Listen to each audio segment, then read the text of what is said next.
día tenemos la continuación del estudio de la semana pasada, el santuario único, ¿no?, en el que Dios va a determinar lo que significará eso a Israel cuando entre a la tierra prometida. Así que el texto sería ahora Deuteronomio capítulo 12, versos del 13 al 32, que serían los dos temas que nos faltaron estudiar. No olviden, la serie del libro es la importancia, ¿a qué? A la obediencia, ¿no? La importancia a la obediencia. Bueno, habíamos bosquejado el capítulo 12 en 4 partes. Limpieza de la idolatría. Cuando entres a la tierra que yo te daré, dice Dios, que yo venceré a tus enemigos delante de ti.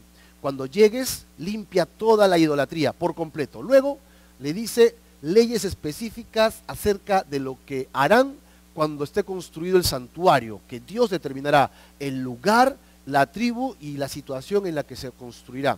¿Ok? ¿Y qué harán allí? Luego, tercero es, ¿qué pasa si vives lejos? ¿Qué pasa si vives a distancia del santuario y no te permite hacer las ofrendas que piden? ¿Cómo lo vas a manejar? Pues yo le he titulado Leyes fuera del santuario, ¿no? Versos del 13 al 28.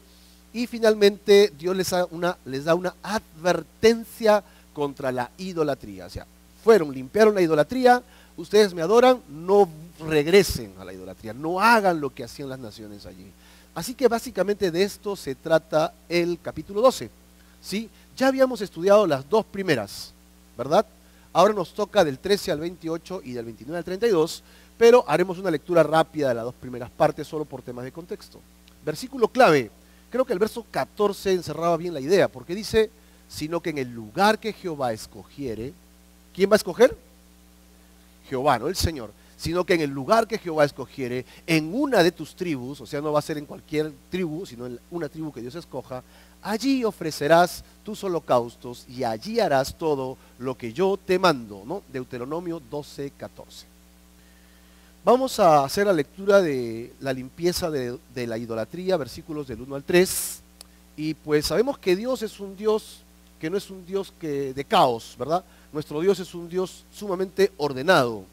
Y antes de que se dé instrucciones acerca de cómo va a ser adorado en el santuario, Él quiere que saquen de su mente, de cualquier cosa, del corazón del pueblo de Israel, todo tipo de idolatría que hacían antes en este lugar. ¿Correcto? Donde Dios vive no puede haber contaminación de idolatría.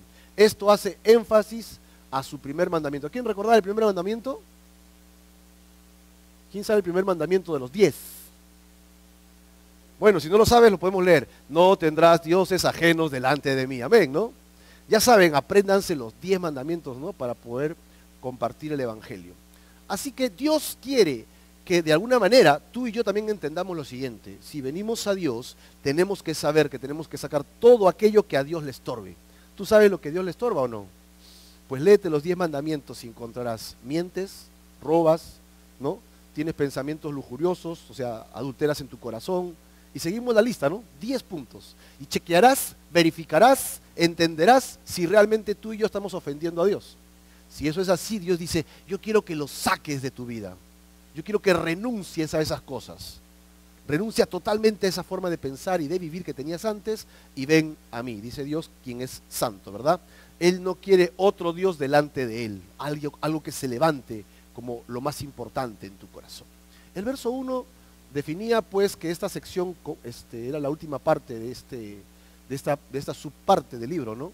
Estos son los estatutos y decretos, dice acá, que cuidaréis de poner por obra en la tierra que Jehová, el Dios de tus padres, te ha dado, para que tomes posesión de ella todos los días que ustedes vivirán sobre la tierra. El verso 2 dice, mira estas palabras: destruirás. Ahí está la palabra, destruir, ¿ok?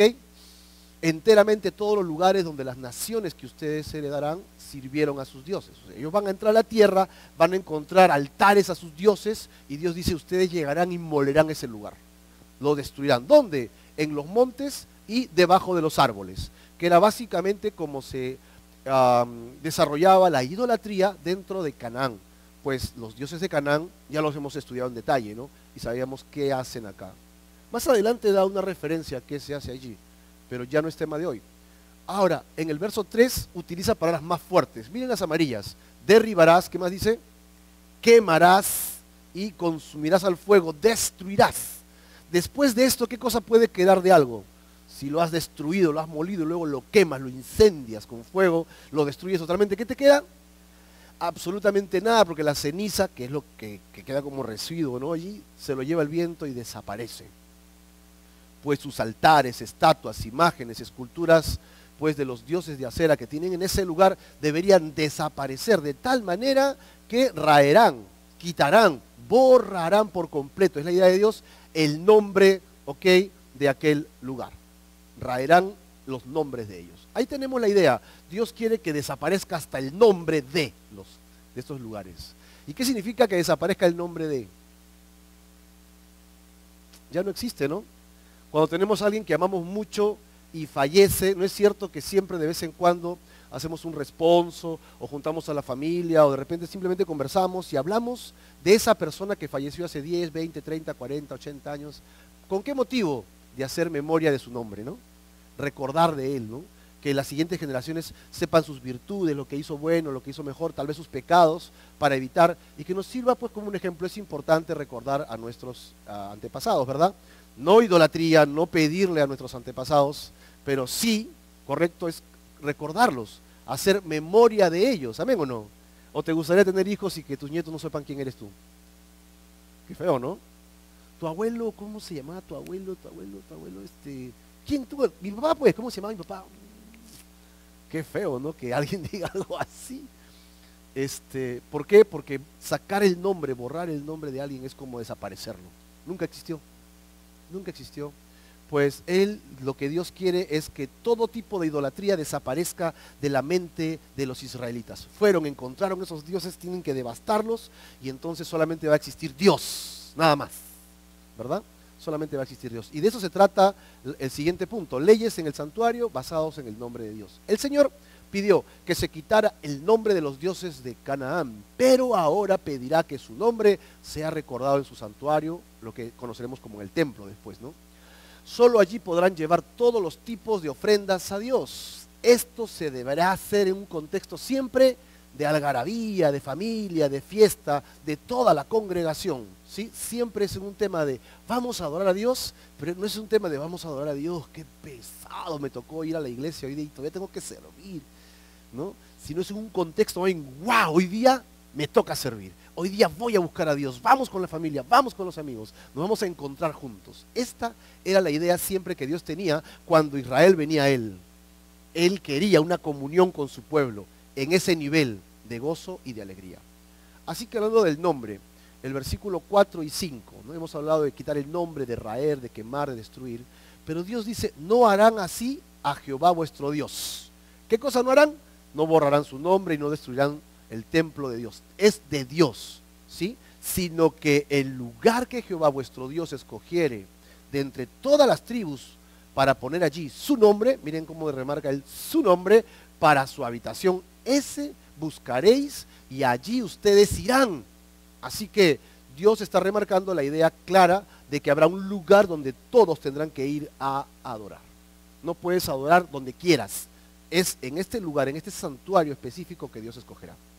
Por ahora, mientras que se está escribiendo esto, mientras que Moisés lo está redactando, ¿dónde, entre comillas, está morando Dios? ¿Hay templo? Todavía no hay templo, ¿verdad?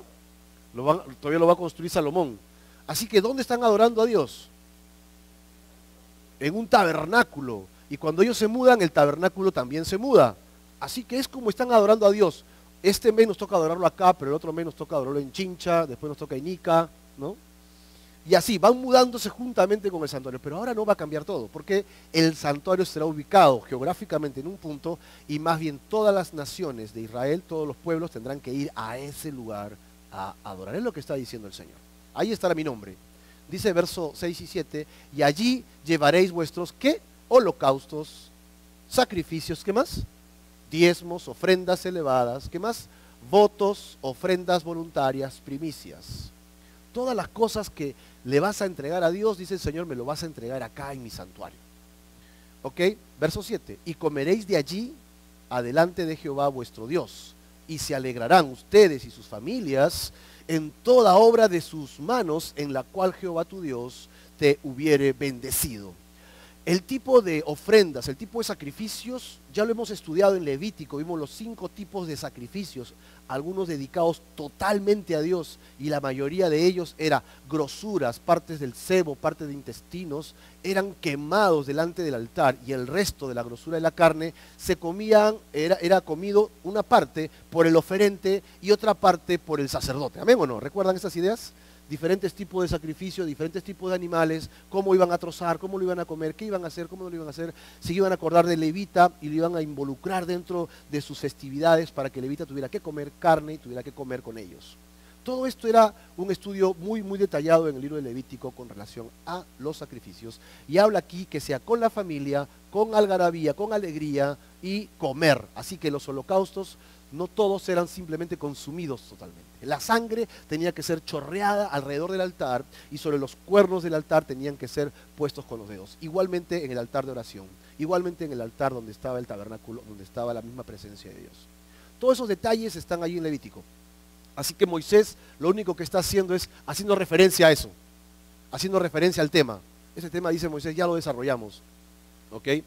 Así que se lo estoy mencionando. No haréis como todo lo que hacemos nosotros aquí ahora. Cada uno lo que bien le parece, porque hasta ahora no han entrado al reposo y a la heredad que os da Jehová vuestro Dios. Mas pasaréis el Jordán. O sea que están a punto de entrar a la tierra prometida. Pasarán al Jordán. ¿Y qué dice? Habitaréis en la tierra que Jehová vuestro Dios os hace heredar. Ok, los hace heredar. Ahí está el detalle, ¿verdad? Él es quien le va a hacer heredar. Y Él os dará reposo de todos sus enemigos alrededor. ¿Y cómo habitarán? Sí, miren esas palabras, ¿no? Que está diciendo. Ahora, miren el verso 11. Y el lugar que Jehová vuestro Dios escogiere para poner en él su nombre, allí llevaréis todas las cosas que yo os mando. ¿Qué cosas? Ahí están. Holocaustos, sacrificios, diezmos, ofrendas elevadas, ¿ok? Todo lo escogido de los votos que hubieran hecho y prometido al Señor. Todas las ofrendas existentes van a ser llevadas a este lugar. Ahora rescatemos los amarillos que tenemos en este PowerPoint y encontramos estas palabras. Tendrán reposo, habitarán seguro y habrá un lugar. Así que ya estudiamos esto la semana pasada y vimos que era interesante notar que los judíos estaban esperando que haya reposo, que puedan vivir tranquilos y seguros, porque Dios ya les hizo heredar y tendrán un lugar. Y esto sucedió en el tiempo de Salomón, ¿verdad? Cuando Salomón construyó el templo, estas cosas existían. Y estaban seguros que era el tiempo de Dios. El lugar que Dios escogiera sería el centro de adoración. También el centro del tribunal y también donde se gobernaría toda la nación. ¿Ok? En el verso 12 dice, y se alegrarán delante de Jehová su Dios. Ahora miren, ¿quiénes se van a alegrar? Ustedes, ¿quién más? Los hijos, las hijas, siervos y siervas son esclavos, ¿sí? Los esclavos de la casa y ¿quién más? El levita que habita en sus poblaciones, por cuanto no tiene parte ni heredad con vosotros. Aquí está bastante claro. Y sabemos nosotros que los levitas, la tribu de Leví, había sido destinada para hacer los servicios en el altar, en el tabernáculo y después en el templo, ¿no? Ahí están los levitas. Dentro de los levitas había una familia, la familia de Aarón, ¿no? Aarón era levita también, pero tenía primos, hermanos, sobrinos, un montón de levitas. Pero Aarón y sus hijos serían los sumos sacerdotes y sacerdotes que oficiarían los sacrificios. Pero los demás primos no harían eso. Los demás primos solamente, ¿ok?, trabajarían en la limpieza, montaje, desmontaje y todo el tema técnico. Así que, como ellos eran separados para Dios para hacer este servicio, ellos iban a vivir de las ofrendas de la nación. Entonces, yo voy a ser su heredad. Y dice Dios a la nación de Israel, y ustedes se van a encargar de mantener a los levitas, le dice a la nación entera. O sea, 11 tribus se iban a encargar de mantener a una tribu para la adoración exclusiva de Dios. Ese era el fin. El sacerdote se iba a encargar de comer la carne que quedaba en el altar, pero los primos levitas no. ¿Cómo iban a hacer ellos? Iban a vivir de las ofrendas de las demás tribus, que les traerían, y cuando haya festividades, los sentarían juntamente con ellos, para adorar a Dios, y allí serían bendecidos. Amén. Listo, entonces tenemos los levitas aquí, ¿no? Que habitan en sus poblaciones. Así entramos a esta tercera parte, leyes fuera del santuario, que sería ya el grueso de nuestro estudio, verso del 13 al 28. No se les permitiría ofrecer sacrificios en cualquier lugar. Ten en cuenta esto, una vez que tengan el templo construido, no puedes hacerlo en cualquier lugar. Tan solo debía ser en el templo. Pero podrían comer carne en cualquier lugar, manteniendo cuidado de algo, que no coman sangre. Se pueden comer la carne, pero la sangre no la van a comer. Del otro que deberían tener cuidado es de no comer de lo dedicado a Dios en sus diezmos, en sus ofrendas, en sus primicias, fuera del templo, ¿ok? Ya que todo esto le pertenece al Señor y solo debería ser sacrificado y consumido en los alrededores del templo según la ley. ¿Correcto? Vamos a ver los detalles en el verso 13 y 14. Cuídate de no ofrecer tus holocaustos en cualquier lugar que viereis. Ya no ya. Cuando exista el santuario, olvídate. Ya no va a ser así. Versículo 14. Sino que en el lugar que Jehová escogiere, en una de las tribus, allí ofrecerás tus holocaustos y allí harás todo lo que yo te mando. Miren esto. No les estaba permitido ofrecer holocausto alguno en cualquier lugar. Por exigencia divina debía ser solo en el templo que se establecería en las tribus de Judá y en la ciudad de Jerusalén. ¿Por qué en la tribu de Judá? Bueno, luego la historia nos los va a decir, ¿verdad? La historia nos da detalles de por qué Judá sería el centro de adoración. Los primeros hijos de Jacob fracasaron ante Dios, asesinos, ¿no? El mayor de ellos se metió con su madrastra, ¿no? Jacob dice, y tú, ¿no? Subiste como mi altar y tomaste lo que era mío, hablando de que él se metió con la mujer de su papá. Y dijo, así que te desecho, desechado. No puedes ser primogénito, no recibirás la vara para poder gobernar. Los otros dos hijos, asesinos, recuerdan que violaron a una de sus hermanas, a Dina, y ellos, armas de guerra, hicieron la finta, dijeron, no, sí vamos a trabajar con ustedes, solo tienen que circuncidarse para ser una sola nación, les dijeron. Mentira, era mentira, porque ¿qué hicieron? Una vez que los hombres estaban circuncidados, al tercer día, que es el día que tiene más dolor el hombre por la operación de la circuncisión, que está así, que no puede respirar, entonces vinieron ellos, sacaron sus espadas y mataron a todos los hombres. Y Jacob dijo, ¿cómo se les ocurre hacer eso? Ahora nos van a perseguir, nos van a matar, vámonos de acá. Y tuvieron que salir huyendo. Así que descartados los primeros, el siguiente en la lista para que sea el primogénito y herede la autoridad sería Judá. Judá asume la responsabilidad y luego en Génesis 50 le dice que él heredará el cetro, ¿no? Que por él vendrá Siloé, que es hablando del Mesías. Así que Judá es prácticamente el escogido. Y ustedes saben que por la historia judía, la nación judía se divide en dos. ¿Recuerdan esta historia o no? Salomón tiene un hijo y su hijo, necio por no escuchar la sabiduría de los ancianos, sino de los más jóvenes, le pone presión a la gente y la gente dice, no, ya no más. Y se dividen 10 reinos al norte, 2 reinos al sur. El reino del sur está gobernado básicamente por Judá, la tribu de Judá, y la otra tribu que se queda con él es la tribu Conchito, ¿no? La tribu Conchito. Benjamín. Así que tenemos 2 tribus al sur. ¿Quiénes? Judá y Benjamín. Y al norte 10 tribus.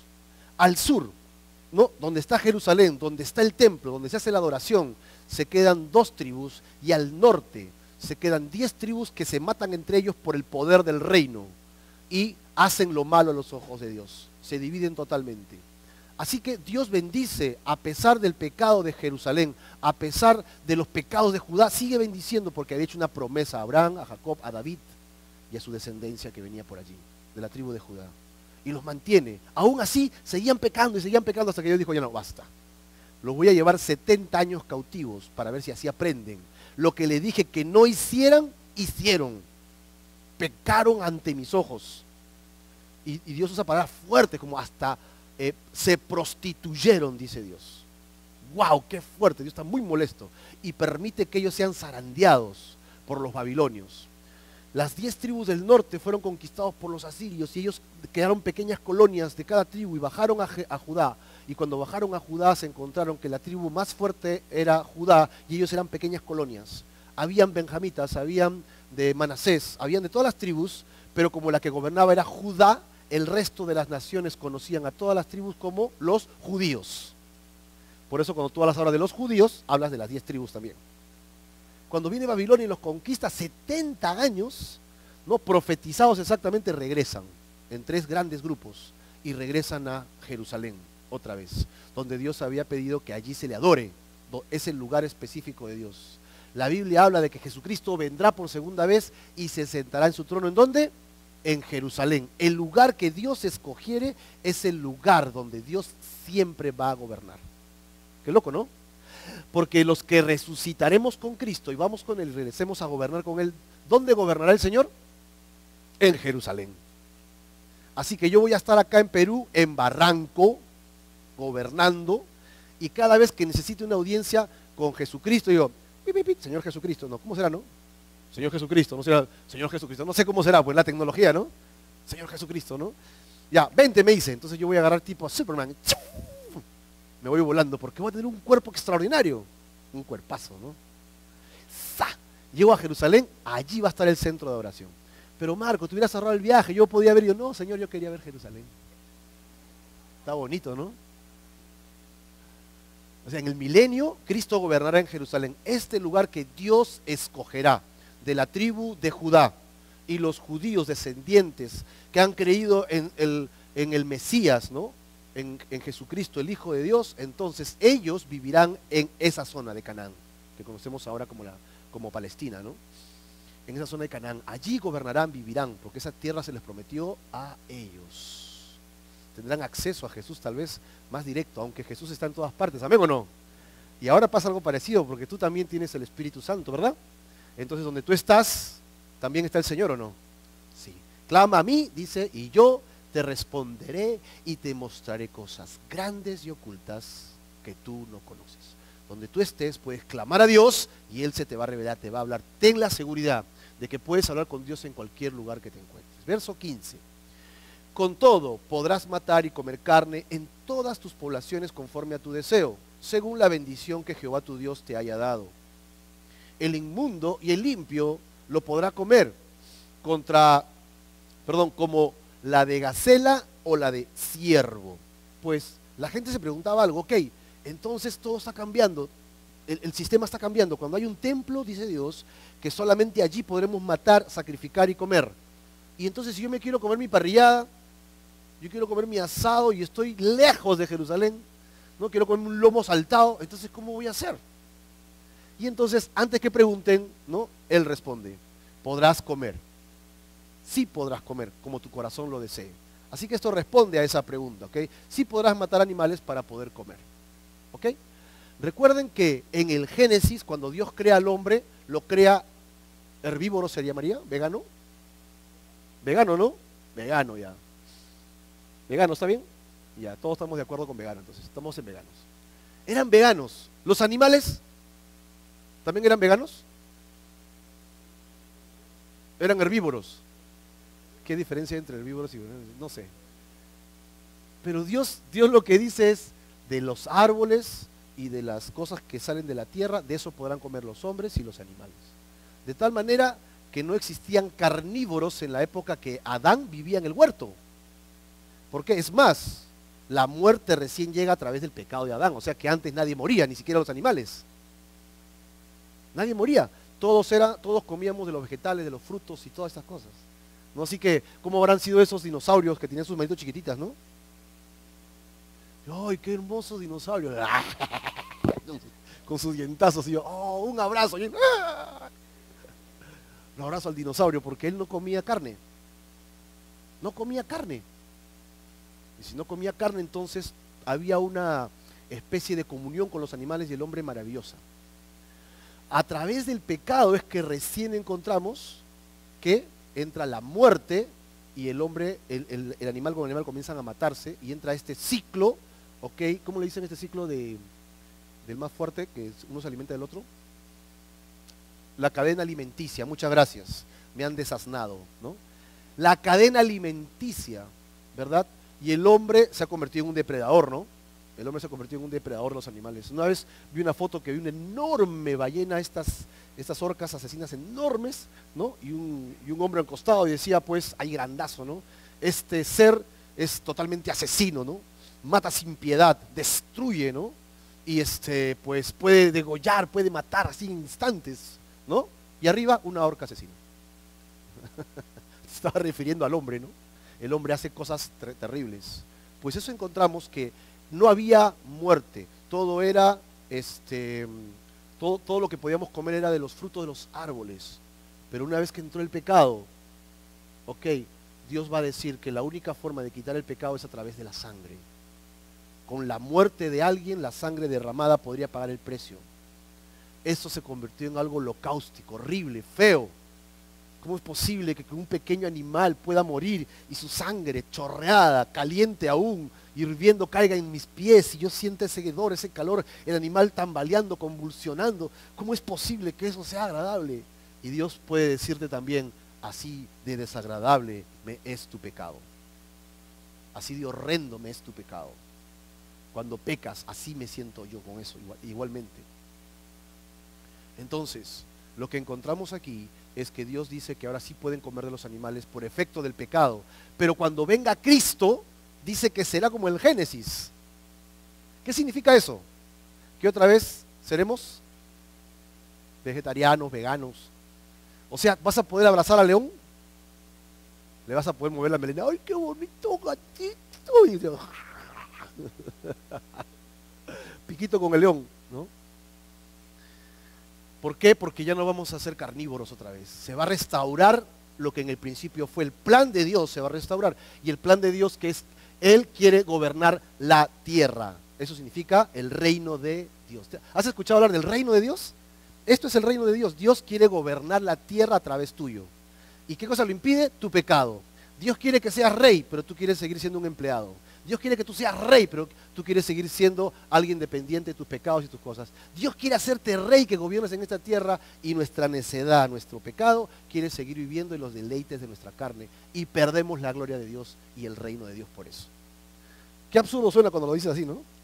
Pero cuando estamos con el pecado frente a frente, como que se pierde todo ese valor. Analiza, piensa, Jesús vino y predicaba el reino de Dios. ¿Recuerdas o no? Jesús predicaba el reino de Dios, analiza el reino de Dios, vive el reino de Dios. Estos tiempos acabarán en que podamos comer carne, así que coman todo lo que puedan porque después no va a haber. Verso 16, algunas restricciones. ¿La restricción cuál es? La sangre, ¿verdad? Verso 16, solamente que sangre no comerás. Sobre la tierra, ¿qué harás? La derramarás. Sobre el sacrificio y la sangre tiene que ir a la tierra. O sea, ni siquiera guárdala en un envase, ponla en un lugar porque es especial. No, derrámala sobre la sangre, sobre la tierra, ¿ok? Como si fuera un líquido, como si fuera agua. En Israel pues es prohibido comer sangre porque según esto ya se creía que la vida estaba en la sangre. ¿Dónde sale eso? Levítico capítulo 17, versos del 10 al 11 y 14. Así que si puedes apúntalo allí en tu boletín. Dice, si cualquier varón de la casa de Israel o de los extranjeros que moran entre ellos comieren alguna sangre es todo tipo de sangre, ¿no? Dice, yo pondré mi rostro contra la persona que comiere sangre. ¿Quién está hablando aquí? Dios a través de Moisés. Ok, yo pondré mi rostro contra tal persona. Y luego dice, la cortaré de entre su pueblo. La voy a sacar porque no me está adorando, no me está sirviendo aquí. Porque la vida de la sangre, ¿dónde está? La vida de la carne, perdón, ¿dónde está? La vida de la carne en la sangre está. Ese verso es central, ¿eh? La vida de la carne en la sangre está. Y yo os la he dado para hacer expiación. Ahí está.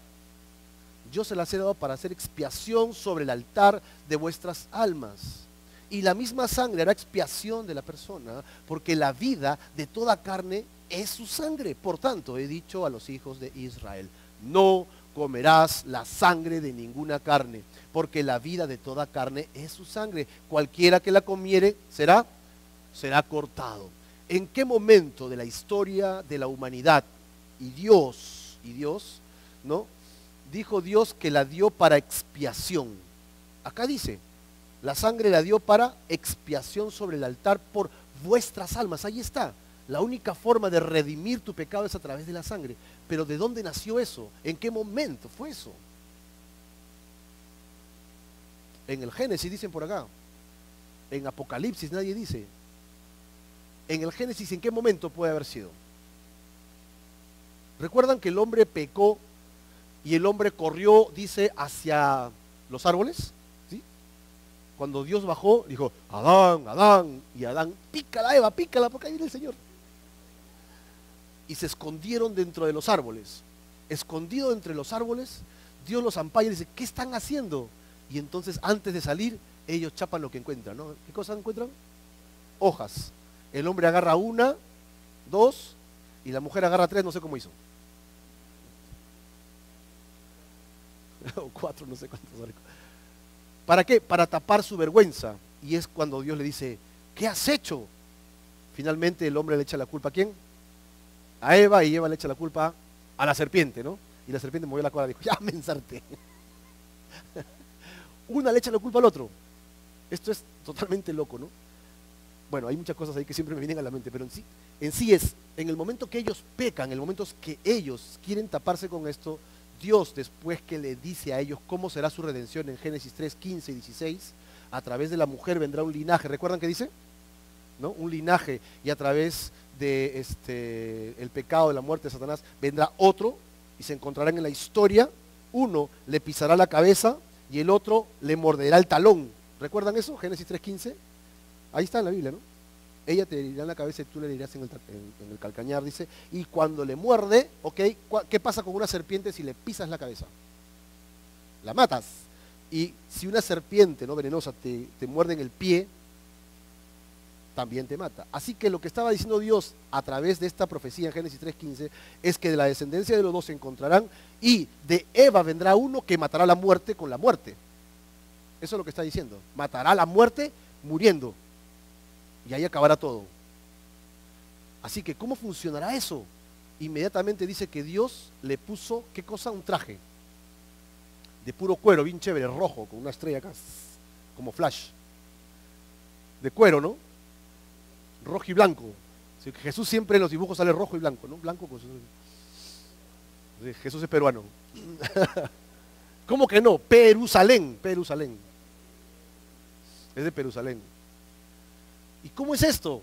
¿De dónde sacó Dios esas túnicas y los vistió a ambos? Tuvo que sacrificar un animal. A través del pecado de Adán y Eva es que entra la muerte. Y con la muerte el derramamiento de sangre. Como no lo dice textualmente, podemos alucinar un poco, ¿verdad? Porque solamente dice que le puso la túnica, así que no cuenta el pobre animal que corrió y Dios lo chapó, lo agarró y lo tuvo que matar. No cuenta eso, solamente cuenta esto.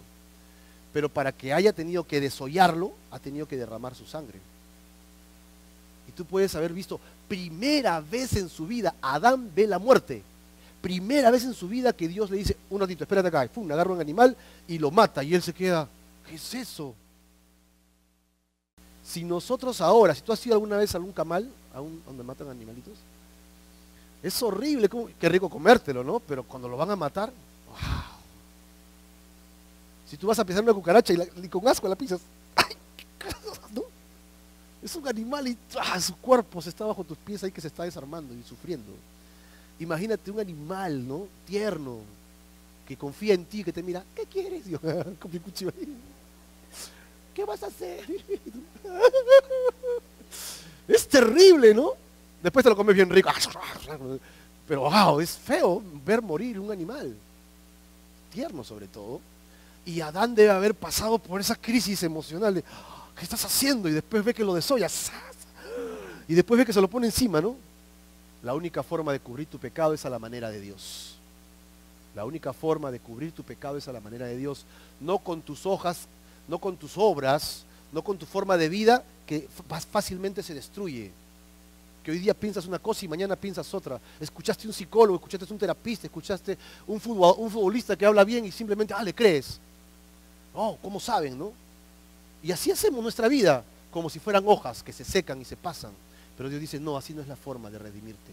La única forma es a través de que yo te cubra redención a través de la sangre de alguien.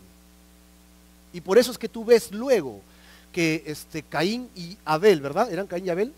Uno le ofrecía a Dios sacrificios y el otro también. Uno le ofrecía ¿de dónde? De la tierra. ¿Y el otro de dónde le ofrecía?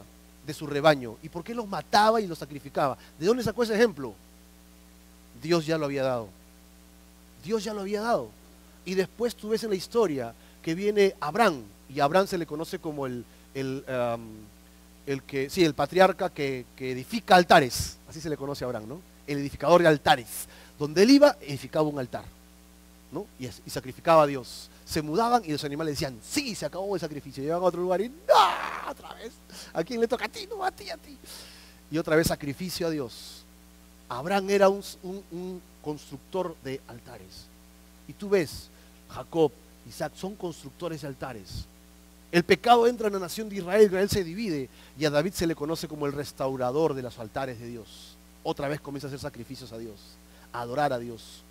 Así que encontramos que este versículo se basa desde el Génesis, porque la vida de la carne en la sangre está, y yo os la he dado para hacer expiación sobre el altar por vuestras almas. Pero hay un defecto, entre comillas defecto, es que este pequeño animal, solamente si yo lo sacrifico según los ritos del Señor y me hago judío, y su sangre es derramada, ¿ok? Mis pecados, ¿ok? Yo pongo mis manos sobre el animal y mis pecados de alguna manera son transmitidos al animal, Dios lo ve así, su sangre derramada hace que yo pague el precio de mi pecado. Entonces en ese instante, si yo muero, me voy a la presencia de Dios. ¿Amén o no? Así lo demuestra la ley. Pero entonces yo salgo del altar feliz, glorioso, salgo radiante, lleno del Espíritu de Dios, comienzo a caminar y se me cruza alguien, ¡za!, con su gato negro, ¡fu! Y yo agarro y digo, ¿y este que se ha creído? ¿Cree que está manejando en Lima, Perú? ¿Y qué pasó? Volvía a pecar, le decía el mal a mi hermano. ¡Ay, ay, ay! Acabo de salir del altar y acabo de volver a pecar. ¿Qué tiene que hacer otra vez? Tiene que arrepentirse y volver a sacrificar un animal. Siempre tenías que sacrificar un animal, siempre. ¿Por qué? Porque constantemente, ¿qué hacemos? Fallamos, pecamos a Dios. Hasta que vino el Cordero perfecto. ¿Recuerdan esta frase que siempre escuchamos por todos lados? He ahí el Cordero de Dios que quita el pecado de Israel. ¿Se dan cuenta que no dijo de Israel? Dijo del mundo. Pero esto era ilógico, porque los judíos solo sabían que a través del sacrificio de los corderos era la salvación para Israel. Pero cuando mencionaron a este personaje, dijo la salvación para el mundo. ¿Quién era? Jesús. Jesús es el Cordero de Dios que quita el pecado del mundo. Jesús. ¿Y en qué momento Jesús se dejó sacrificar como un cordero? ¿En qué momento Jesús se dejó sacrificar como un animal que va al degolladero, manso y humilde? En la cruz del Calvario. Fue y se entregó en la cruz. A él no lo llevaron. Él caminaba porque sabía que estaba yendo a la cruz. Qué loco, ¿no? Cada vez que le daba un latigazo, yo siempre estoy pensando, él estaba pensando en mí. ¿Tú puedes pensar eso? Cada vez que él recibía un clavazo, esos que le hacían doler a todo el sistema, él decía, esto lo hago por Marco, ¡pah! ¡Ah! Esto lo hago por Carlos, ¡pum! ¡Ah! Esto por Danilo, ¡pum! Este por el otro Danilo, ¡pah! Pon tu nombre allí, ¿no? Cada vez que Jesús recibió un dolor, él decía, esto lo hago por amor por tal persona, por ti. Ese es el amor de Dios. Ya no un cordero, un animal que con su sangre inocente aún, ¿ok?, podía ser sacrificado y limpiarte algo. Este nuevo cordero, entre comillas, que es Jesús, sí tiene el poder para limpiar tus pecados una vez y ¿cuánto tiempo? Dice, para siempre. Jesucristo, el Hijo de Dios, tiene el poder para limpiar todos tus pecados, los pasados, los presentes y aún los que no cometes. Es el poder de Jesús en la cruz. ¿Por qué? Porque Él nació sin pecado. ¿Cómo vivió? Sin pecado. Y aun cuando fue injustamente asesinado, Él nunca abrió su boca para maldecir, ¿no? Pasaban los sacerdotes y le meneaban la barba. Ahora pues, tanto que habla de tu Dios, a ver, baja de ahí, dile a tu Dios que te baje. ¿Cómo te sientes cuando te retan y te humillan de esa manera, no? Si yo estuviera en la cruz, espérate que ahorita abajo con una mano te boto. Se pone bravo, ¿no? Uno le sale el indio, pues, ¿no? No, yo estoy acá por ti encima y encima te pones así. ¿Qué tienes? Váyase, vaya a hablar con un sacerdote. Voy a ver en la ley. ¿No? Señor, por favor, perdona su pecado. No, él nunca renegó.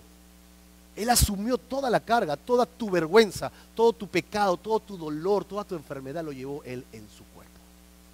Y no solo el tuyo, sino todos los que estamos acá. Y no solo los que estamos acá, sino todos los millones de personas que vivimos en este planeta. Y no solo ellos, sino todos los que vivieron también. ¿Puedes pensar eso?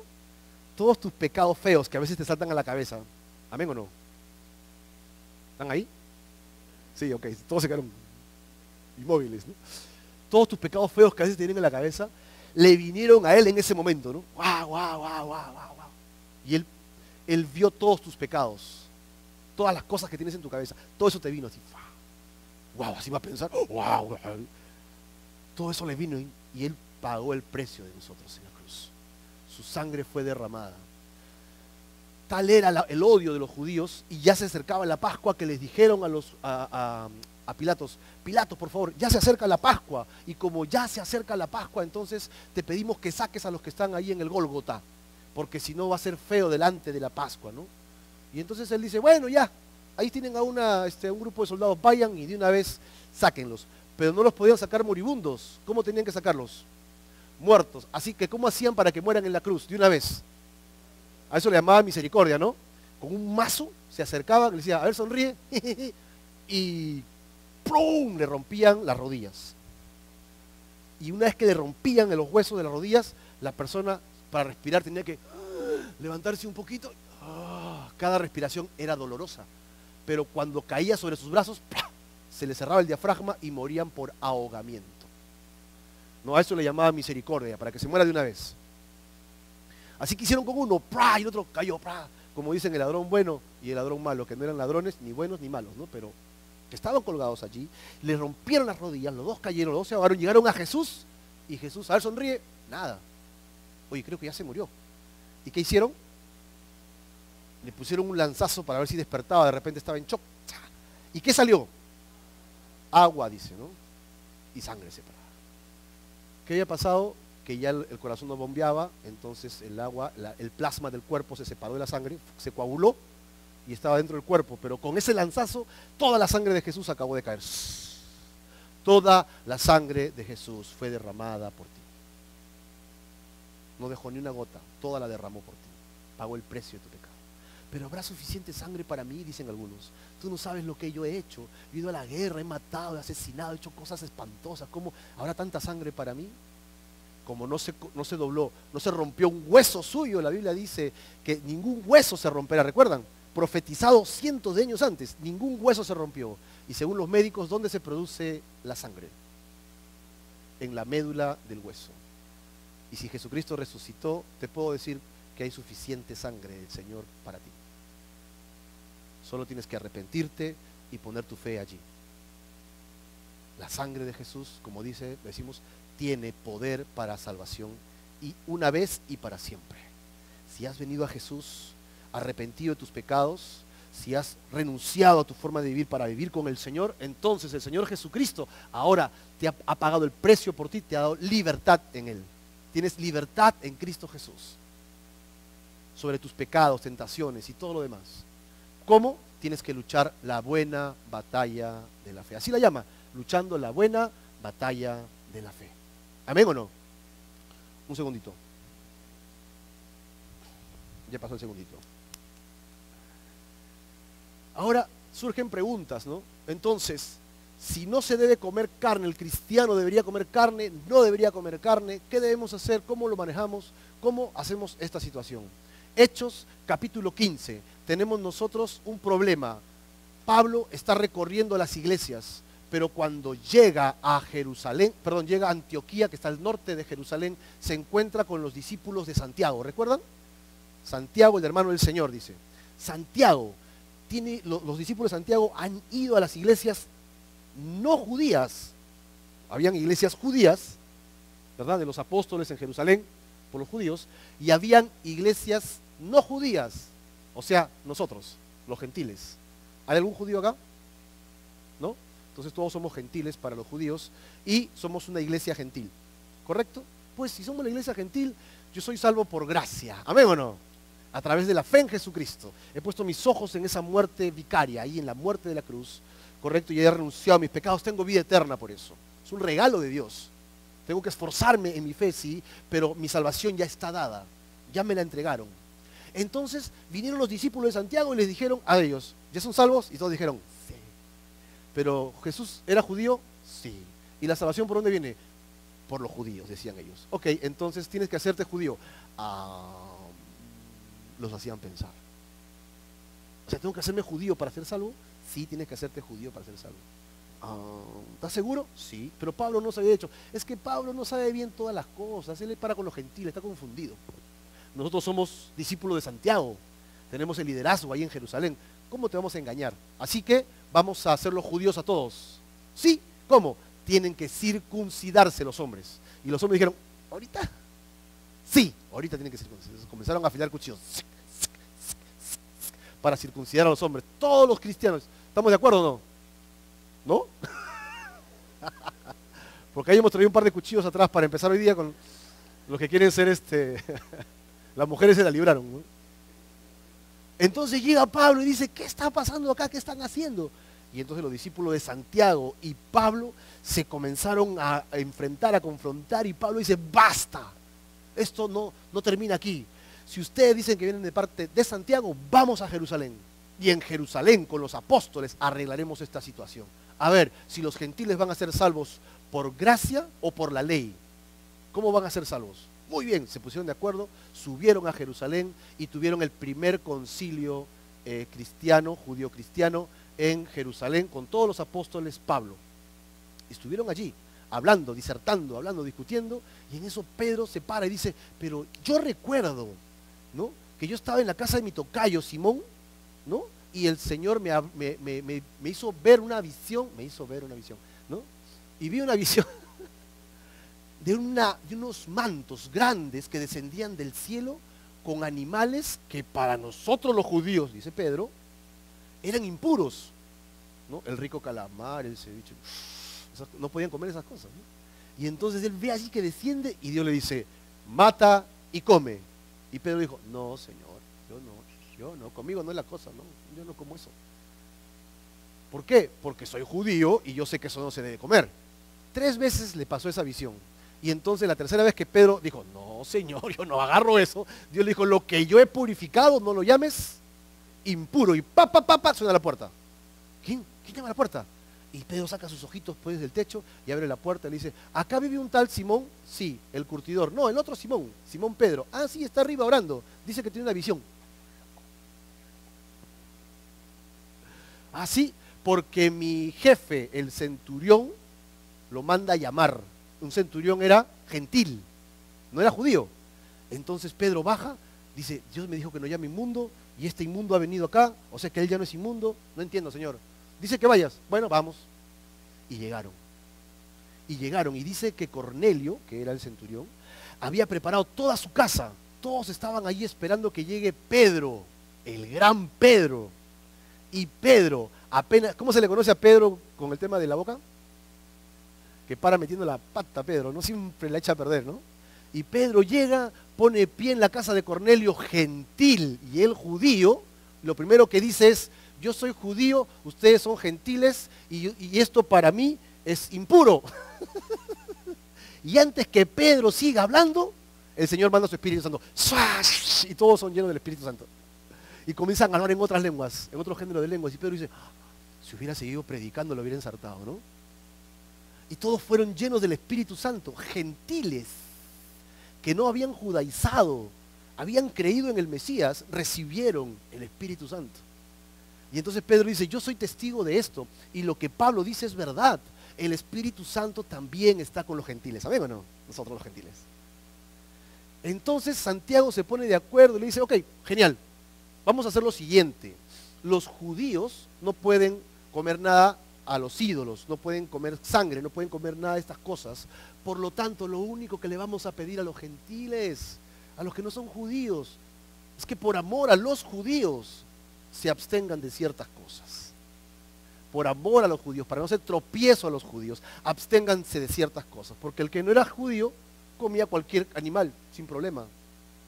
Y entonces escriben una carta en Hechos capítulo 15, verso 20, y en esa carta le dice, solo que se abstengan de idolatría, fornicación, ahogado, carne de ahogado y de sangre, por amor a los judíos. Hechos 15, 20. Y entonces Pablo se lleva esta carta a Antioquía, y en Antioquía todos celebran, sí, no hay circuncisión, sí, no hay circuncisión, sí, ¿no? Y Pablo va con esta carta para confirmar las iglesias, que esto era verdad. Años más tarde, Pablo le escribe una carta a la iglesia de Corinto, una iglesia llena del Espíritu Santo, con muchos dones, tenían dones de profecía, de sanidades, la gente tenía pues la llenura del Espíritu, hablaban en otras lenguas, era una cosa increíble, pero había un desorden total, había pecados increíbles, y Pablo está muy molesto con ellos. Le escribe esta carta, una carta de exhortación, y entre ellas en el capítulo 8 y el capítulo 10 les habla del amor al prójimo, haciendo más extensiva la idea de Hechos 15:20. Y les dice a ellos, a los corintios, ¿no?, que por amor al débil es mejor abstenerse de ciertas libertades que uno tiene. Es básicamente lo que Pablo le va a decir en esa carta a los corintios. Le dice, tú tienes libertad para comer la carne que quieras, la sangre que quieras, la carne como quieras, ahogada, licuada, como te dé la gana. Si tú quieres comértela así, entonces está bien por ti. Solo tienes que tener en cuenta una cosa, tienes que estar convencido en ti mismo de que es correcto. Si no estás convencido, no lo hagas. Si estás convencido, hazlo. Pero se fue a Hechos capítulo 15 y dijo, por amor al débil, absténganse de comer carne, de comer sangre, por amor al débil. Y esto es maravilloso, porque Pablo dice, y yo como judío entendí que puedo comer cualquier carne, puedo comer lo que sea, pero por amor a los judíos no comeré carne jamás. No comeré carne jamás. ¿Eso que se llama? Amor. Amor. Pero yo soy libre, yo puedo hacer como quiera. Sí puedes hacer como quiera, pero el débil te ve haciendo eso, y entonces por tu libertad se va a perder esa alma. ¿Dónde está el amor? ¡Ay, qué piña! Sí, pues, piña. Tienes que dejar de comer cosas o hacer cosas por amor al más débil. ¿Cuántos están dispuestos a pagar ese precio? Es el precio que Pablo pide, ¿no? Entonces Pablo dice, pero si tú vas, mira, y ahora lo pone en un término de misiones, te vas a llevar el evangelio a otra parte, te vas a la selva del Perú, te vas al Triángulo Amazónico, te vas a los Caucas, qué sé yo, te vas a otro lugar, o te vas al África, ¿no? Y estás ahí con toda mi familia, sentado comiendo. Y están todos allí, y ellos agarran y sacan sangre, o sea, carne con sangre chorreada, con rellenitos. Dice, come. Y tú, ¿qué dice Pablo? ¿Qué tienes que hacer allí? Dice, oye, pero si yo comía carne, yo no comía carne porque, o sea, yo estaba convencido de que estaba mal, que no sé cuánto. ¿Debo comer o no debo comer? Ahora ya estamos en otro contexto, contexto de misiones. Ellos no conocen a Jesús. Tú le estás llevando el evangelio, el amor de Dios. ¿Debes comer o no debes comer? Pablo dice, no preguntes, bendícelo y cómetelo. ¿Ven cómo cambió el contexto? Pero esto es siempre por amor. El vínculo aquí es el amor. Siempre es el amor. Por amor al débil me abstengo. Si él necesita que yo coma con él para que me acepte el evangelio, pues lo bendigo, Señor, y no pregunto y me lo como por tema de conciencia, para que mi conciencia no me acuse. No digas, ¿y esta sangre de quién es? Ya no, pues. Tú simplemente ves que algo está chorreando medio rojo y dices, Señor, te damos gracias en el nombre de Jesús, y lo bombardeas, te lo comes. Después te dicen que ya fue un animalito, qué sé yo. No, pero estaba vivo, te dijeron. ¿Había que matarlo primero? Sí, bueno. Bueno, hay experiencias increíbles de misioneros que han perdido llevar el evangelio a comunidades enteras porque simplemente no comían lo que ellos comían. Pero si me hace daño, entonces no seas misionero. Si todo te hace daño, si no tienes fe en que Dios puede bendecirlo y que te va a hacer bien, no vayas. Tema de conciencia, tema de corazón, tema de actitud. Pero a pesar de tu gastritis, a pesar de tus dolores, a pesar de tus cosas, tú crees que Dios te va a cuidar, entonces ve, bendícelo y cómetelo. Porque esas almas valen más que tu estómago. Esas almas valen más que tu salud. pero estamos creyendo que Dios nos va a proteger. ¿Amén o no? Ahí nos dice también que en su nombre iremos, hasta nos picarán serpientes, ¿qué más? Escorpiones, el agua no nos podrá anegar, el fuego no nos quemará, solamente el sol nos tuesta, ¿no? Acá en Madrid. Pero si yo voy en el nombre de Jesús por algo, entonces Dios me va a cuidar. Para eso hay que tener fe, ¿amén o no? ¿Y tú crees que Dios puede hacer eso contigo? ¿Sí, hermano? Otra vez, regresemos al tema de sangre y concluyamos. Es mejor abstenerse de comer sangre por amor al débil. Pero si alguien tiene que ser salvo, no preguntes, bendícelo y cómetelo. Dios te va a cuidar. ¿Amén o no? ¿Sí? Así que el tema de sangre en realidad no es un problema para los cristianos gentiles. ¿Sí? Hay gente que se hace mucha complicación con esto, pero todo está basado en el tema del amor, en el tema de dar soporte a otras personas que están empezando. Tú ya tienes más años en la fe, entonces tienes que morir a tu carne, tienes que entregar esas cosas a Dios y esperar en el Señor. Esperar en el Señor. Amén. Bueno, entonces concluyamos con esto. Esta ley reconoce quién es el Señor y Creador, y que la vida del ser humano y la vida de los animales pertenece a Dios y tiene que ser retornada también a Dios. Al matar a un animal para comida, el pueblo de Israel tenía que derramar la sangre sobre la tierra como un símbolo de que la vida del animal regresaba a Dios. Israel tenía que regresar la sangre a la tierra de la misma manera que el Creador hizo la vida del polvo de la tierra, porque la vida en la sangre está, ¿no? Entonces, algunas restricciones, versos 17 y 18. Ni comerás en tus poblaciones, en tu casa, lejos de Jerusalén, en este caso que ya sabemos que es Jerusalén, ¿no? No vas a comer de tu diezmo, no vas a comer de tus primicias, no vas a comer de tus ofrendas voluntarias, ni las elevadas, sino que, verso 18, delante de Jehová tu Dios las comerás. Tienes que ir allá para comerlas. En el lugar que Jehová tu Dios hubiere escogido, tú y tu hijo, tu hija, tu siervo, tu sierva, y el levita que habita en tus poblaciones, te alegrarás delante de Jehová tu Dios de toda la obra de tus manos. Así que todo lo que has destinado para Dios, ¿de quién es? De Dios, pues. Lo que era dedicado al Señor se debía entregar únicamente en el templo, el lugar establecido por Dios. Y reafirma la idea de levita. Mira el verso 19. Ten cuidado de no desamparar ¿a quién? Al levita en todos los días sobre la tierra. No lo descuides. Acuérdate que yo lo voy a mantener y te he pedido a ti que lo hagas, le dice a las 10 tribus. Bien, verso 20 al 22. Excepciones. Cuando Jehová tu Dios ensanchare tu territorio, es decir, te diere más tierras, ¿no? Más tierras, como Él te ha dicho, y tú dijeres, comeré carne porque deseaste comerla, conforme a lo que deseaste, ¿qué podrá hacer? Sí puedes comer, ahí está. Si estuvieres lejos de ti, perdón, si estuviere lejos de ti el lugar que Jehová tu Dios escogiere para comer allí su nombre, podrás matar de tus vacas y de tus ovejas que Jehová te hubiere dado, como te he mandado yo, y comerás en tus puertas, según todo lo que deseares. Lo mismo que se come la gacela y el ciervo, así la podrás comer, el inmundo y el limpio podrán comer también de ellas. Ya saben que los inmundos serán los que tenían ciertas enfermedades y ciertas cosas separados de la nación, pero en temas de alimento, dice Dios, todos pueden comer, no hay ningún problema. Ahí está la excepción, ¿no? Sí puedes comer carne. Verso 23 al 25. Solamente que te mantengas firme ¿en qué? En no comer carne. ¿Por qué? Otra vez, porque la sangre es la vida y no comerás la vida juntamente con su carne. No la comerás, en tierra la derramarás como agua, no comerás de ella para que te vaya bien a ti y a tus hijos después de ti cuando hicieres lo recto ante los ojos de Jehová. Así que ahora, en nuestro siglo, si en tu corazón tú sientes la libertad de comerte tu carnecita picada con tu cebollita, ¿cómo le llamamos eso? Tu sangrecita, ¿no? Con tu relleno, en tu pancito, en tu pan francés doradito, bien rico, crocante.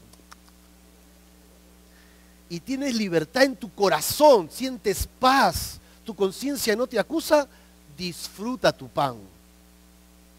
Pero si tu conciencia te acusa, si tú dices, esto está mal, la ley dice esto a Israel, yo también quiero cumplirla, entonces yo no quiero estar mal con Dios, yo quiero estar bien, tu conciencia te acusa, entonces no comas ese pan. Pero tampoco obligues al que come a que no lo haga, porque es un tema de conciencia con el Señor. Otra vez sacamos este cuadro y lo ponemos en otro cuadro, nos vamos de viaje toditos y nos encontramos con gente que sí lo hace. No preguntemos si comemos, ni nos miremos de frente. Señor, bendícelo, por favor, en el nombre de Jesús. Se acabó. Tema de conciencia, ¿ven? Recordatorios de los detalles, verso 26 al 27. Pero las cosas que hubieres consagrado y tus votos, las tomarás y vendrás con ellas al lugar que Jehová hubiera escogido y ofrecerás tus holocaustos. Miren, la carne y la sangre, ahí están, las dos cosas. Y otra vez hace el detalle, con la carne harás esto y con la sangre harás aquello. Ahí está, miren, sobre el altar de Jehová tu Dios. La sangre de tus sacrificios que harás, recuerdan como que era, como agua, ¿no? La derramarás como agua. La derramarás sobre el altar de Jehová tu Dios. Y con la carne, ¿qué podrás hacer? Comerla. Ahí está. Acuérdense que si tú ahogas un animal, la sangre se coagula y bota todas sus cosas. Si comes carne de animal ahogado, es probable que todas sus cosas te la transmitan. Por eso es que era una forma de evitar enfermedades también en Israel, ¿no? No carne de ahogado, no sangre de sacrificio a los ídolos. Verso 28. Guarda y escucha todas estas palabras que yo te mando, para que haciendo lo bueno y lo recto ante los ojos de Jehová tu Dios, te vaya bien a ti y a tus hijos después de ti para siempre. Amén. Recuerden, la ley no solamente es para mí. Cuando yo aplico la ley correctamente, va a ser bendición ¿para quién? Para mis hijos también. Y para mis hijos después de ellos también. Así que no solo es bendición para mi vida, sino para mis generaciones. ¿Amas a tus generaciones? A los que son abuelos, ¿no? Dicen, ¿cómo no fui primero abuelo antes de padre, no? Los abuelos aman más a sus hijos, dice, que a sus nietos que a sus hijos, ¿no? Qué increíble. Bueno, si los amas, ya sabes. Para Israel, el centro de adoración a Dios era el templo, el lugar donde había manifestado su nombre. ¿Amén o no? Y de donde él tenía compañerismo con su pueblo. Sin embargo, Nuevo Testamento, la iglesia, los cristianos, el centro de adoración ya no es un lugar. ¿Estamos de acuerdo o no? Porque si tuviéramos que salir de este lugar y nos vamos a otro lugar, ¿dejaríamos de ser iglesia? Es más, este lugar es alquilado, es un teatro. Paredes negras, fondo negro, ¿no? Si yo vengo de negro me ven más que los dientes. Este no es una iglesia. La iglesia somos nosotros. Donde vamos nosotros, somos la iglesia de Jesucristo. En Cristo el creyente establece una relación con Dios y encuentra la verdadera manera de adorar al Creador. Un día estábamos los pastores reunidos, estábamos en Chaclacayo, donde están los niños albergados, que tenemos un albergue de niños, 11 niños allá, y estábamos todos en la camioneta y no podíamos abrir la puerta, todo estaba oscuro, y yo bajo, entonces abro la puerta y sonrío, y no se me veía más que los dientes, y me dijeron, pareces galleta Oreo, me decían. ¿Recuerdan ustedes a Jesús y la mujer de Samaria? ¿No? Si era de Samaria, ¿cómo la conocen? La samaritana. Ustedes son excepcionales, ¿no? La mujer samaritana. ¿Recuerdan ustedes que les hablé de dos reinos? El reino del norte y el reino del sur, ¿verdad? Los judíos, para no pasar por el reino del norte, ¿saben qué hacían? Se daban toda la vuelta para ir al norte. Un vueltón. Es como, me tengo que ir a Ecuador y corto camino por Brasil. Me da un vueltón. ¿Simplemente por qué? Porque no me quería cruzar con los del reino del norte. La capital del reino del norte es Samaria. Así que ahí encontramos a toda esta gente que vive en Samaria, que tiene pleito con los judíos. Ya había pasado la deportación, ya habían regresado. La gente que vivía en el reino del norte había sido mezclada, ¿no? Los reinos del norte habían hecho que se mezclen las 10 tribus que quedaron ahí, mezcladas allí, con gente de otro lugar. Así que se había perdido la esencia de las tribus. De tal manera que los judíos decían, no, ustedes ya no son nación pura, están mezcladas con otras naciones. Nosotros seguimos siendo puros, los judíos, ¿no? Así que se tenía una pelea increíble. Entonces, los que estaban al norte no podían bajar a Jerusalén, al templo a adorar, porque los judíos no los consideraban hebreos puros. Así que se ponían bravos los de Samaria. ¿Y qué hacían? Comenzaban a adorar a Dios en el monte, en los montes altos. Adoraban a Dios allí. No podían ir al templo, adoraban en ese lugar. Entonces Jesús llega a Samaria. No se dio el vueltón. Fue y cruzó por Samaria, ¿no? Y todos estaban, ¿cómo estás? Bien, ¿y tú? Bien, también, ¿no? Una sed terrible, con una Cecilia brava. Y llegaron ¿a dónde? A un pozo. Y los discípulos dijeron, pero no tenemos nada, ¿no? Pues yo tengo tarjeta de Wong, ¿no? y se fueron de shopping, fueron a comprar comida, víveres a Samaria. ¿Y Jesús se queda en dónde? En el pozo del templo, mediodía, pleno calor, y se acerca una mujer con su cántaro y ve a Jesús allí, y tienen un diálogo, tienen una conversación en la que Jesús termina predicándole a ella. ¿Recuerdan esa escena, no? Ubicados en esa escena es que vamos a leer este pequeño párrafo. La mujer le dijo: Señor, me parece que tú eres profeta. Claro que era profeta, más que eso, el Mesías, ¿no? Verso 20. Nuestros padres adoraron. ¿Sus padres de quién? De Samaria, del reino del norte, ¿no? Adoraron en este monte. Y ustedes, los judíos, dicen que en Jerusalén, en el lugar donde se debe adorar. ¿Estaban bien los judíos? Los judíos estaban diciendo lo correcto. Están diciendo lo que estamos estudiando ahorita en Deuteronomio 12. Allí es donde se debe adorar. Verso 21. Mira lo que dice Jesús. Y le dijo Jesús: manja flaca, le dijo. No, así no le dijo, ¿no? Mujer, créeme que la hora viene cuando ni en este monte de Samaria, ni en Jerusalén, en el templo, adorarán ¿a quién? Al Padre. Vendrá un tiempo en que adoraremos a Dios ya no en un templo físico, ya no en ese templo que Dios ha destinado para Israel. Vosotros, dice 22, adoráis lo que no saben, nosotros adoramos lo que sabemos, porque la salvación ¿de quién viene? De los judíos, de la tribu del sur. Verso 23, mas la hora viene, y ahora es, cuando los verdaderos adoradores. ¿Cuántos verdaderos adoradores han venido? Ahí está, ahí está. Los verdaderos adoradores de Capilla, Calvario, Fe, Barranco, ahí están. Los verdaderos adoradores, ¿qué harán? Adorarán al Padre en dos cosas: en espíritu y en verdad.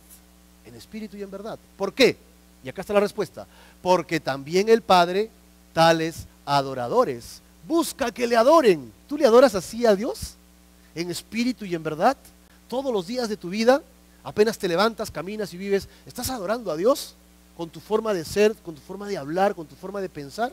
¿Eres así? Verso 24. Miren lo que dice: Dios es espíritu, y los que le adoran no lo pueden hacer en la carne, pues.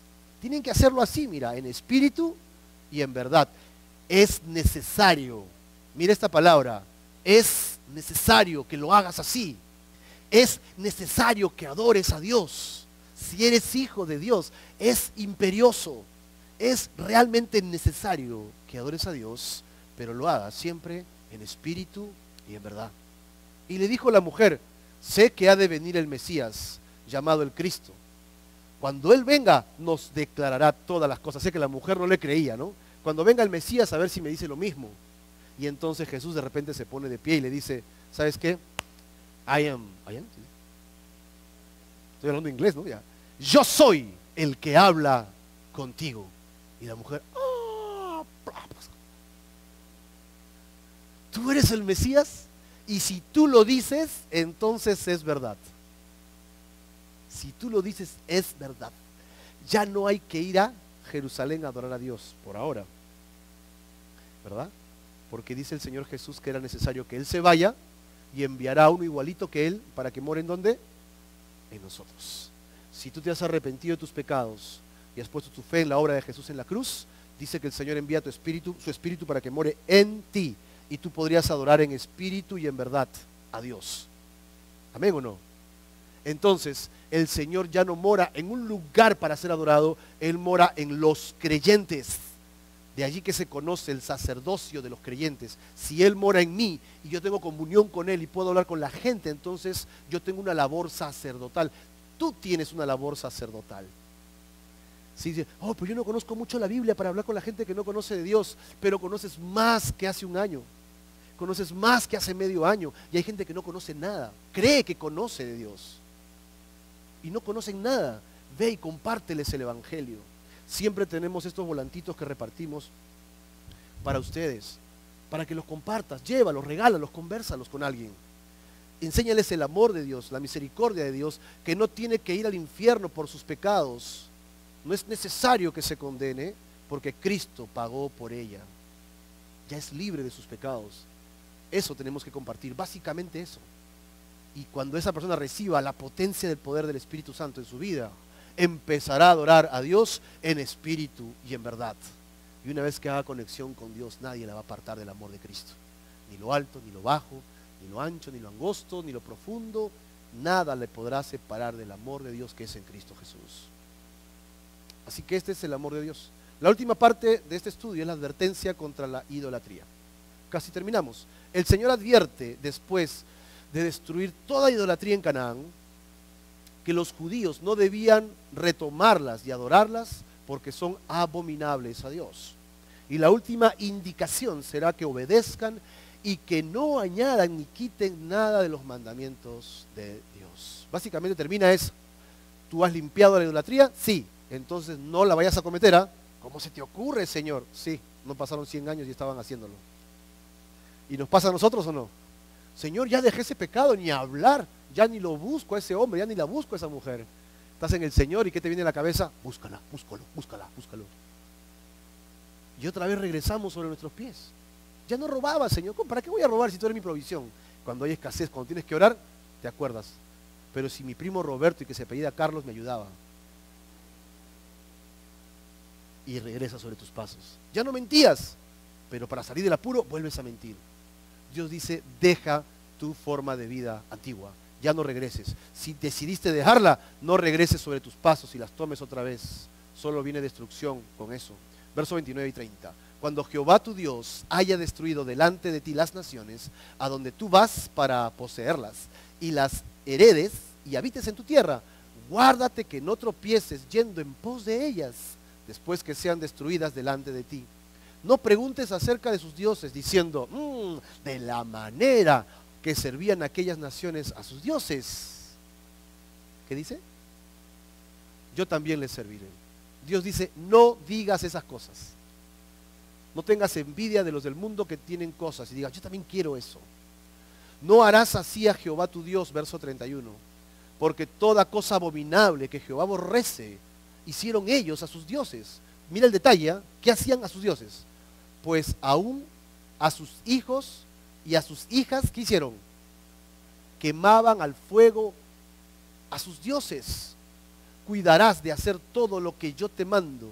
No añadirás a ello, ni de ello quitarás. ¡Wow!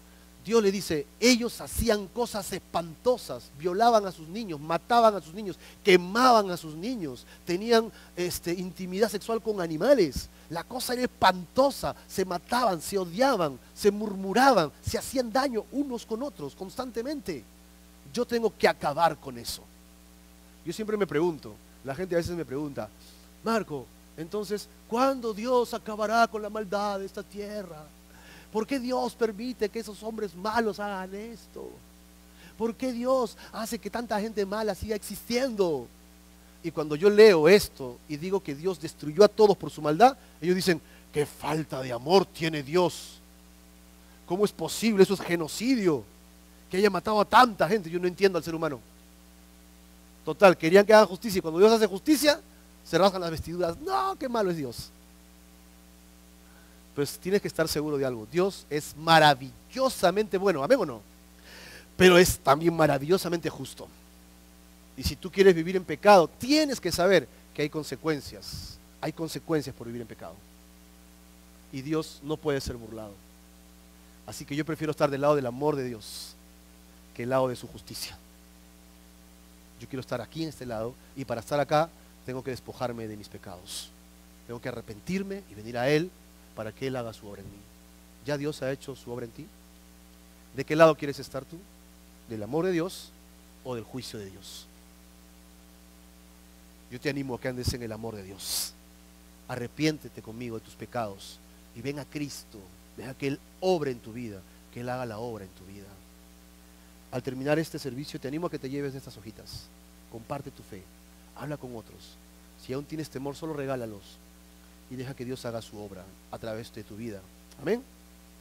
Vamos a concluir solo con esta afirmación que tenemos acá. El Señor está llamando a que renuncies a todo tipo de vida sin Dios, que se puede constituir en una idolatría, ¿verdad? Antes de que vengas a Él, tienes que estar limpio. Así que fuiste comprado con la sangre de Jesús. Él desea que lo adores en espíritu y verdad, junto a toda tu familia, pero que sea de manera exclusiva. Solo Él puede ser adorado. Que hagas sacrificios y ofrendas a Dios de manera permanente y que no te desvíes, añadiendo o quitando, ni una de sus promesas y mandamientos en tu corazón. Deja que Dios obre en ti. Vamos a orar. Señor, te damos gracias por